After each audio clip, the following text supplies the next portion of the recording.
आज हम आपको लेकर चलते हैं मंगल की वीरान दुनिया में, जहां पर हम मंगल की वीरान पड़ी दुनिया को रियल तस्वीरों के माध्यम से देखेंगे। और इस यात्रा में हमारी मदद करेगा क्यूरोसिटी रोवर, जो पिछले 10 सालों से मंगल ग्रह की भयानक दुनिया में रहकर हमें जानकारी और फोटो भेज रहा है। आज हम देखेंगे कि आखिर इसने 10 सालों में वहां पर ऐसा क्या देखा था।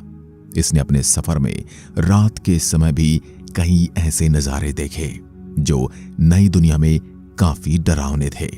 मंगल की जमीन पर चमचमाती चीज से लेकर सब कुछ देखा था। इसने कैसे वहां पर पानी के सबूतों को ढूंढा, इसके बाद इसके साथ क्या घटना हुई कि इसने नासा को सिग्नल भेजने बंद कर दिए, और फिर वैज्ञानिकों ने इसे वापस जिंदा कैसे किया। तो चलिए फिर आज क्यूरोसिटी रोवर के साथ बहुत लंबी जर्नी पर निकल पड़ते हैं, और यह यात्रा हम रियल तस्वीरों के साथ करने वाले हैं। आप देख रहे हैं फ्यूचर साइंस यूट्यूब चैनल। ब्रह्मांड की ऐसी लंबी डॉक्यूमेंट्रीज देखने के लिए इस चैनल को सब्सक्राइब कर सकते हैं। तारीख थी 6 अगस्त 2012। यह वही दिन था जब क्यूरोसिटी रोवर मंगल की जमीन पर सक्सेसफुली उतर गया था, जो इस मुसाफिर के लिए बिल्कुल अनजान दुनिया थी। और उसी समय द मार्स रिकनसेंस ऑर्बिटर बिल्कुल परफेक्ट जगह पर था, जिसकी वजह से उसने इस लैंडिंग की बहुत ही ज्यादा कमाल की तस्वीरें खींची, जो आप अपने सामने देख सकते हो। यह लैंडिंग इतनी भी आसान नहीं थी, लेकिन फिर भी यह मंगल ग्रह की जमीन पर उतर गया। इसके बाद इस मंगल रोवर ने पहली बार अपनी आंख खोली, और पहले तो इसका काम था माउंट शार्प पर चढ़ना, जो कि इसके पास सबसे बड़ा पहाड़ था। लेकिन इस पहाड़ पर चढ़ने से पहले यह बहुत ही इंटरेस्टिंग लोकेशन पर पहुंचा, जिस जगह को उसके डिसेंट स्टेज ने उड़ा दिया था।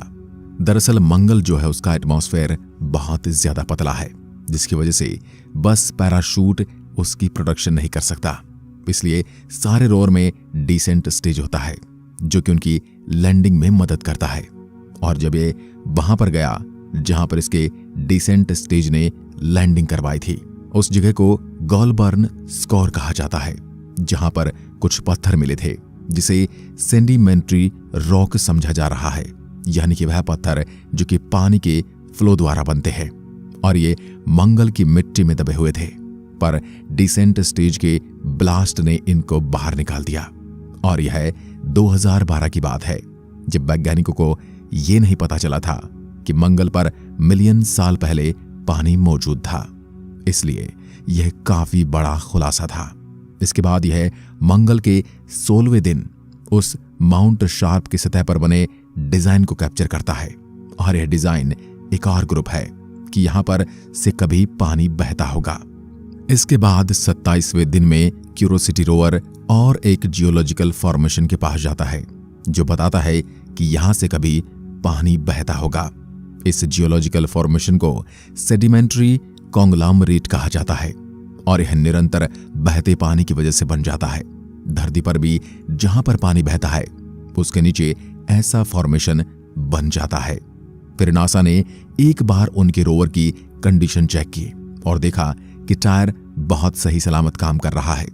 इसके बाद मंगल के 39वें दिन क्यूरोसिटी रोवर और एक प्रमाण के पास पहुंचता है, जो यह बताता है कि सच में मार्शियन सरफेस में एक वक्त पानी बहता होगा, क्योंकि यहां पर बेडरॉक जो है वह बाहर निकला हुआ था और उसका शेप सर्कुलर था, जो कि तब होता है जब बहुत फोर्स वाला पानी किसी सरफेस पे कई सालों तक बहता रहे। इसी के साथ इसके आजू बाजू छोटे मोटे पेबल्स भी थे, जो कि निरंतर चलते पानी में जमा किए होंगे। और अगर यह प्रूफ काफी नहीं था कि मार्स पर कभी पानी बहता था, तो इसके बाद इन सारे लोकेशन के डायरेक्शन को चेक किया गया, और आप देख सकते हो कि यह एक ही तरफ जा रहा है, बिल्कुल किसी नदी की तरह। उसके बाद अभी आप ये जो नक्शा देख रहे हो, ये बताता है कि हमारा क्यूरोसिटी रोवर अब तक कितना सफर तय कर पाया है। और उसके बाद हमारे क्यूरोसिटी रोवर ने एक और बार माउंट शार्प की एक कमाल की तस्वीर भेजी, जो कि इसकी हाइट को और भी ज्यादा अच्छे से बताता है। और इसी बीच जो हमारा रोवर है वह एक पिरामिड शेप वाले पत्थर के पास आता है, और ये सबसे कमाल का वक्त है उसके ऑनबोर्ड लेजर सिस्टम को चेक करने का। पर इस तस्वीर में आपको जो डॉट्स दिखाई दे रहे हैं ये वही हैं जहां पर इसने अपने लेजर को मारा था। और लेजर को मारने के बाद उस पत्थर के केमिकल कंपोजिशन के बारे में बहुत सारी जानकारी मालूम पड़ी है। और ये ऐसी जानकारी थी जिसके बारे में आज से पहले वैज्ञानिकों को कुछ भी नहीं पता था। कमाल की बात तो ये है कि यह पत्थर का केमिकल कंपोजिशन धरती पर मिलने वाले पत्थर से काफी ज्यादा मेल खाता है और धरती पर थोड़े दुर्लभ पत्थर होते हैं। इस पत्थर का कंपोजिशन बिल्कुल वैसा ही था। इसके बाद हमारा जो क्यूरियोसिटी रोवर है वह मिट्टी के सैंपल को चेक करता है। वह सबसे पहले मिट्टी का एक स्कूप लेता है और उसे अच्छे से हिलाता है, जैसे कि आपको इस वीडियो में दिख रहा होगा। ये इसलिए किया जाता है ताकि इसे सील करने में आसानी हो और उसे बस थोड़ा सा फिल्टर करके सील कर दिया जाता है ताकि उसे आगे एग्जामिन किया जा सके। उतने में उसे एक चमकती प्लास्टिक जैसी चीज दिखाई देती है, जिसे ध्यान से देखने के बाद पता चलता है कि यह कुछ और नहीं बल्कि लैंडिंग के दौरान क्यूरियोसिटी रोवर में से ही निकला हुआ कोई प्लास्टिक का टुकड़ा होगा। यह टुकड़ा भी इस स्कूप में आने वाला था, इसलिए उस स्कूप को नहीं लिया गया, क्योंकि हो सकता है कि इस टुकड़े में कोई बैक्टीरिया हो जो कि अर्थ से आया हो और ये हमारी क्यूरियोसिटी रोवर के अंदर के सिस्टम को खराब कर सकता है। इसके बाद रोवर ने अपना दूसरा स्कूप लिया और उसे थोड़े अच्छे से फिल्टर किया और फिर इसे भी सील कर दिया गया ताकि इसे एग्जामिन कर सके।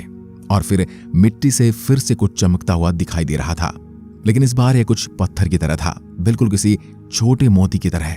और जब उसके पास थोड़ा और खोदा गया तो मिट्टी में से और भी ऐसे चमचमाते टुकड़े निकल रहे थे, जिससे ये बात साफ हो गई कि यह कोई ऐसी चीज नहीं है जो कि क्यूरियोसिटी रोवर के साथ मंगल पर आई हो, बल्कि है मार्स की ही मिट्टी का एक हिस्सा है। वैज्ञानिकों ने अनुमान लगाया कि यह सिलिकॉन का बना कांच जैसा कोई ऑब्जेक्ट होगा। इसके बाद क्यूरियोसिटी रोवर अपना तीसरा स्कूप लेता है और इसे अच्छे से फिल्टर किया जाता है और इसे भी सील कर दिया जाता है। इन सारी चीजों को एग्जामिन करने के बाद पता चलता है कि इस मिट्टी में पानी जैसी नमी भी मौजूद है, इसलिए मंगल पर ये जितना चमकीला लाल दिखता है उतना है नहीं, क्योंकि जब क्यूरियोसिटी रोवर ने मंगल के सरफेस के नीचे मिट्टी ली थी तो वह बाहर की मिट्टी से डार्क कलर की थी, बिल्कुल जैसी धरती पर होती है। इसके बाद जो क्यूरियोसिटी रोवर है वह इन सैंपल को हीट करता है और उसके बाद इसमें से सल्फर, कार्बन डाइऑक्साइड और ऑक्सीजन रिलीज होती है, जो कि नॉर्मली होना चाहिए। और इससे खुश होकर जो हमारा रोवर है वह थोड़ी देर के लिए ब्रेक लेता है और फिर एक कमाल का पैनोरामा फोटो भेजता है उस जगह का जहां पर वह खड़ा होकर सैंपल्स ले रहा था। और मंगल के 120वें दिन हमारा रोवर एक बहुत ही ज्यादा कमाल की जगह पर पहुंचता है, जिस जगह को शेलर नाम दिया गया है। और इस फोटो में देखकर आप समझ सकते हो कि जगह कितनी ज्यादा लेयर्ड है, यानी कि यहाँ पर मिट्टी और पत्थर की बहुत सारी परतें हैं जो कि बहुत ही बड़े पानी के बहते हुए सोर्स का प्रूफ देती हैं, खासकर शीप बेड लोकेलिटी, जहां पर ऐसी वाइन्स बनती हैं जो कि पानी के बहाव से ही बनती हैं। और इसके अंदर जो व्हाइट पाउडर जैसी चीज पड़ी है, वैज्ञानिकों का मानना है कि वह कैल्शियम सल्फेट है।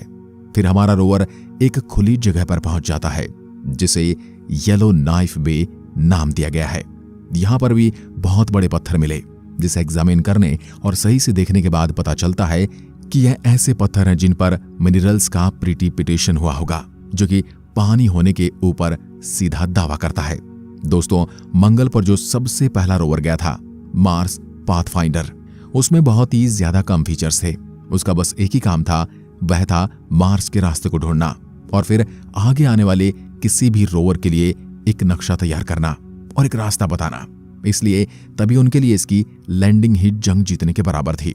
लेकिन इसके बाद आने वाले सारे रोवर पर अलग अलग सिस्टम ऐड की गई। जैसे कि टेक्नोलॉजी आगे आगे बढ़ती गई है, वैसे ही 2011 में छोड़ा गया जो क्यूरियोसिटी रोवर था, उसमें एक ड्रिलिंग मशीन भी मौजूद है ताकि पत्थर को और जमीन को ड्रिल करके उसके अंदर से भी इंफॉर्मेशन निकाली जा सके। मॉडलिंग करने के लिए एक बहुत ही ज्यादा फ्लैट बेड रॉक को चुना गया था, जो कि जॉन क्लेन नाम के लोकेशन पर बना हुआ है। इसके बाद जैसे ही वो ड्रिलिंग करने जा रहा था, तब क्यूरियोसिटी रोवर को एक टूटा हुआ पत्थर का टुकड़ा मिला, जिसे टिनटिना नाम दिया गया।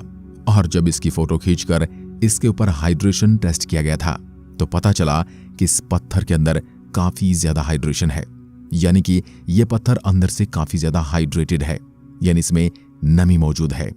इसके बाद पहली बार टीम ने क्यूरियोसिटी रोवर को पूरी रात काम करने के लिए कहा था, और यह सबसे पहली तस्वीर है जो कि मार्स के सरफेस की रात को खींची गई थी। और वैज्ञानिक देखना चाहते थे कि क्या इसमें कोई फ्लोरोसेंट मिनरल मौजूद है, यानी ऐसा मिनरल जो कि यूवी लाइट में बहुत ज्यादा चमकने लगते हैं। धरती पर बहुत सारी ऐसी चीजें मौजूद हैं और वो इसी चीज को यहां पर चेक करना चाहते थे, लेकिन चेक करने पर यह पता चला कि ऐसा कोई भी मिनरल यहां पर मौजूद नहीं था। इसके बाद ड्रिलिंग प्रोसेस के दौरान जो क्यूरियोसिटी रोवर था उसका टायर एक पत्थर पर आ गया और वह पत्थर टूट गया, जिसकी वजह से इसके अंदर कुछ चमकता हुआ दिखाई दिया। और वैज्ञानिकों का कहना है कि यह सिलिका है जो कि मंगल ग्रह की सरफेस पर बहुत ज्यादा मात्रा में मिलता है। यह एक छोटा सा एक्सीडेंट था जिससे कुछ नया जानने को मिला। इस तरह मंगल पर यह 200 मार्शियन दिन बिता देता है, लेकिन एक दिन अचानक से क्यूरियोसिटी रोवर नासा की कमांड्स को सुनना बंद कर देता है। नासा वाले जो भी एक्शन उसे करने को कह रहे थे, रोवर वो नहीं कर रहा था। दरअसल ये बूट लूप में फंस गया था। बूट लूप में रोवर के अंदर जो कंप्यूटर होता है, इसके अंदर किसी प्रकार का वायरस या फिर बैक्टीरिया आ जाता है, जिसकी वजह से कंप्यूटर की बैटरी बहुत जल्दी खत्म होने लग जाती है और वह काम नहीं कर पाता है। और ऐसी सिचुएशन के लिए मार्स रोवर के अंदर 2 कंप्यूटर होते हैं, जिसे पायलट और को पायलट कहा जाता है। जब पायलट काम करना बंद कर देता है तो फिर को पायलट अपना काम करना शुरू कर देता है, लेकिन इसमें कुछ इस प्रकार का वायरस या बग आया था जो कि पायलट और को पायलट को काम ही नहीं करने दे रहा था। ऐसे में वैज्ञानिकों को डर था कि कहीं यह रेडियो सिग्नल्स को बंद न कर दे, क्योंकि ऐसा हुआ तो इसका कनेक्शन हमेशा के लिए टूट जाएगा। और फिर इन्होंने बहुत ही ज्यादा रिस्की मूव किया।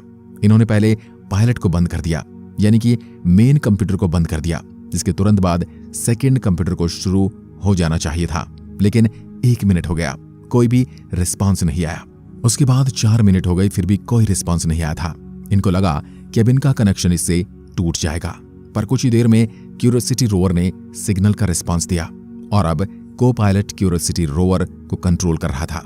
इसके बाद सब चीजों को एक बार फिर से चेक किया गया था ताकि कोई गड़बड़ी ना हो, और अब क्यूरियोसिटी रोवर राहत की सांस ले सकता था।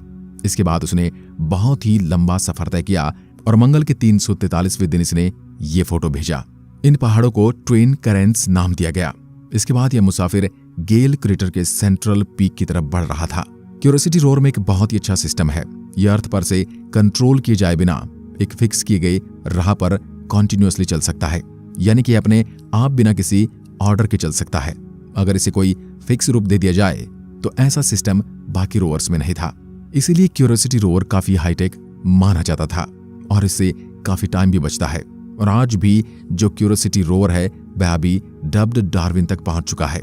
डार्विन के दक्षिण में कुछ आउटक्रॉप्स हैं जिसके बारे में वैज्ञानिक जानना चाहते हैं, और यहां पर खड़े होकर फिर से एक बार क्यूरियोसिटी रोवर ने अपना मुंह माउंट शार्प की तरफ मोड़ा है और इस विंटेज पॉइंट से उसे माउंट शार्प के बेस के बारे में और पास से जानने का मौका मिला है। माउंट शार्प का जो बेस है वहां पर कुछ इस तरीके के हिल्स मौजूद हैं जिन्हें पारंप हिल्स कहा जाता है, और वैज्ञानिक जल्द ही से भी जांचने वाले हैं। इसके बाद मंगल ग्रह पर 400 दिन बीत जाते हैं। फिर क्यूरियोसिटी रोवर डार्विन के आउटक्रॉप्स की एक फोटो खींचता है। यह आउटक्रॉप बहुत बड़ा था, जिसकी वजह से क्यूरियोसिटी रोवर को बहुत सारी फोटो लगातार खींचनी पड़ती हैं और फिर उन्हें जोड़कर पूरी इमेज बनाई जाती है, जैसे कि आपको यहां पर दिख रहा होगा कि एक खास टेक्निक से खींची जाती है जिसे महाली कहा जाता है। इसके बाद पता चलता है कि एक सैंडस्टोन है जो कि इसके आसपास के पत्थरों से धीरे धीरे खत्म हुआ है, यानी वो उनसे धूल बना रहा है, जिसकी वजह से ऐसा स्ट्रक्चर बन जाता है। ऐसा धरती पर भी होता है। इसके बाद क्यूरियोसिटी रोवर ने इथिका नाम के एक पत्थर के ऊपर अपनी लेजर मारी। इसमें एक खास बात यह है कि क्यूरियोसिटी रोवर 1 लाख बार अपनी लेजर यूज कर चुका है और 1 लाख वाला नंबर इसी पत्थर का था। इस पर लेजर शूट करने के बाद पता चला कि कोई खास पत्थर नहीं है, ये भी एक नॉर्मल मार्शियन वॉल्केनिक रॉक है। क्यूरियोसिटी रोवर जैसे यहां से 4.8 किलोमीटर का सफर तय करता है तो उसके बाद क्यूरियोसिटी रोवर की हालत खराब होने लगती है।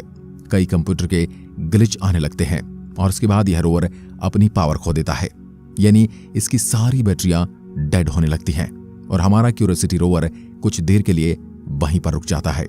थोड़ी जांच पड़ताल करने के बाद पता चलता है कि उसका जो न्यूक्लियर पावर सोर्स है, यानी कि जहां से उसे एनर्जी मिलती है, वह फिलहाल लो चल रहा है। उसे चार्ज होने में वक्त लगेगा। वैसे तो यह रोवर ज्यादातर सोलर एनर्जी और न्यूक्लियर एनर्जी को मिलाकर अपने काम को करता है। दिन के दौरान सोलर और रात को न्यूक्लियर पर, कभी कभार यह दिन में भी न्यूक्लियर एनर्जी का इस्तेमाल करता है और वही फिलहाल कम चल रही थी। और इससे बड़ी प्रॉब्लम तो तब पता चली जब चेकअप के दौरान क्यूरियोसिटी रोवर के टायर को देखा गया। इसके टायर बहुत ही बुरी तरीके से डैमेज हो चुके थे। आप देख सकते हैं इन टायर में कितना ज्यादा फर्क आ चुका है। ये टायर पूरे मेटल के होते हैं, इसलिए कभी भी यह पत्थर जैसी चीजों से टकराते हैं तो इसमें काफी डैमेज आ जाता है। और मंगल ग्रह पर तो पूरे पत्थर ही पत्थर भरे हुए हैं। 469वें दिन को एक टोटल बॉडी चेकअप किया गया था, जिसमें टायर की हालत को देखा गया। और वैज्ञानिकों का कहना था कि उन्हें पहले से पता था कि मंगल पर जाने के बाद इस रोवर के टायर को काफी ज्यादा नुकसान होगा, लेकिन उन्हें नहीं पता था कि यह नुकसान इतना ज्यादा होगा। यह बड़ी प्रॉब्लम इसलिए भी है क्योंकि जो एनर्जी सोर्स होता है वह अगर खत्म हो गया है तो उसे रिफिल करने के कई तरीके होते हैं। न्यूक्लियर पावर सोर्स और सोलर पावर सोर्स अपने आप थोड़े वक्त में चार्ज हो जाते हैं, लेकिन टायर को ठीक करने के लिए वहां पर किसी को जाना पड़ेगा, जो कि उस वक्त बिल्कुल इम्पॉसिबल सा था। इसलिए वैज्ञानिकों ने सोचा कि अब वह पथरीला नहीं बल्कि स्मूथ सैंड वाले रास्ते को चुनेंगे। माउंट शार्प तक ऐसे जाने में काफी वक्त लगेगा, पर यह क्यूरियोसिटी रोवर के लिए ज्यादा महफूज होगा। 514वें दिन को क्यूरियोसिटी रोवर एक टारगेटेड एरिया के पास आता है जिसका नाम हैरिसन है। इस पर कुछ क्रिस्टल जैसी चीजें थी, जिसे जांच करने के बाद पता चला कि वह एक मिनरल है जिसे फेल्डस्पार कहा जाता है। साथ में इसमें जो डार्क टाइप का मटेरियल दिख रहा है वह पायरोक्सिन है, जो कि नॉर्मल बेसाल्ट रॉक से मिलता है, यानी कि ज्वालामुखी पत्थर है। फिर 526वें दिन में क्यूरियोसिटी रोवर के सामने एक और मुसीबत आ जाती है। जैसे कि हमने आपको पहले बताया था कि इसके रास्ते को चेंज कर दिया गया है ताकि इसे डैमेज कम हो, और इसकी वजह से इसे स्मूथ सैंड में से गुजारा जा रहा था, जहां पहुंचने के लिए डिंगो गैप को पार करना पड़ता है, जो कि एक रेत का टीला है। और उसके बाद का रास्ता काफी स्मूथ है, लेकिन डर इस बात का है कि हो सकता है कि इसे पार करते वक्त क्यूरियोसिटी रोवर इस रेत के टीले में फंसे। और यह कुछ नया नहीं है। क्यूरियोसिटी रोवर से पहले स्पिरिट रोवर मार्स पर गया हुआ था, जो कि कुछ इस तरह मिट्टी में फंस गया और उसका काम तमाम हो गया। और इसलिए नासा के वैज्ञानिक बहुत ही ज्यादा सोच समझकर क्यूरियोसिटी रोवर के लिए रास्ता बना रहे हैं यहां से गुजरने के लिए। और जब वह रास्ता बना रहे थे तब एक रात हो गई थी और फिर क्यूरियोसिटी रोवर सितारों को देखने लगा। और जब उसने मार्शियन इवनिंग स्टार को देखा तो यह कुछ और नहीं बल्कि हमारा प्लेनेट अर्थ है। और अगर आप इसे ध्यान से देखोगे तो प्लेनेट अर्थ के साथ आपको हमारा मून भी देखने को मिल सकता है। आप देख सकते हो कि मंगल से हमारी पृथ्वी कैसी दिखाई देती है। वाकई अमेजिंग है। और फिर 535वें दिन को रात में ही क्यूरियोसिटी रोवर अपने सफर को तय करने लगता है और वह डिंगो गैप के ऊपर से जाने लगता है। वैज्ञानिकों को इस चीज का डर था, वैसा कुछ भी नहीं हुआ और हमारा क्यूरियोसिटी रोवर काफी अच्छे तरीके से इसको पार कर लेता है। और इसके लिए वैज्ञानिकों को ही दाद देनी पड़ेगी, क्योंकि उन्होंने रास्ता काफी सोच समझकर बनाया था और वह एकदम परफेक्ट था। इसी को पार करने के बाद क्यूरियोसिटी बहुत ही लंबे सफर को तय कर लेता है और उसके बाद अपने टारगेट की तरफ आगे बढ़ता है, जो कि एक एरिया है जिसका नाम किम्बरली रखा गया है।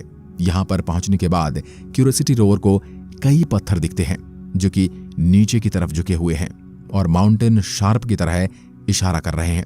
इसके शेप और पत्थर जिस तरीके से टूटे हुए हैं, ये देखकर वैज्ञानिकों ने अनुमान लगाया है कि ये पहले की डेल्टाज की निशानी है।